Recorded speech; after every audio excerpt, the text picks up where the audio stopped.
Price God. இன்றைய தியானம் mark 7:15 முதல் 23 வரை. மனுஷனுக்கு புறம்பே இருந்து அவனுக்குள்ளே போகிறது ஒன்றும் அவனை தீட்டுப்படுத்த மாட்டாது.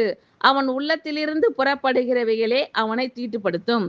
கேட்கிறதற்கு ஒருவன் காது உள்ளவனாய் இருந்தால் கேட்க கடவன் என்றார்.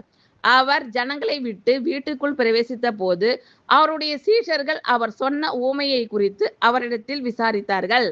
அதற்கு அவர், நீங்களும் இவ்வளவு உணர்வில்லாதவர்களா? புறம்பே இருந்து மனுஷனுக்குள்ளே போகிறதொன்றும் அவனை தீட்டுப்படுத்த மாட்டாதென்று நீங்கள் அறிந்து கொள்ளவில்லையா?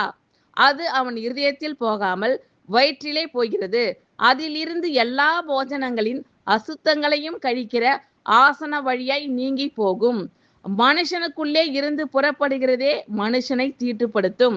எப்படியெனில் மனுஷருடைய இருதயத்திற்குள் இருந்து பொல்லாத சிந்தனைகளும் விபச்சாரங்களும் வேசித்தனங்களும் கொலைபாதகங்களும் களவுகளும் பொருளாசைகளும் துஷ்டத்தனங்களும் கபடும் காம விகாரமும் வன்கண்ணும் தூஷணமும் பெருமையும் மதிகேடும் புறப்பட்டு வரும்.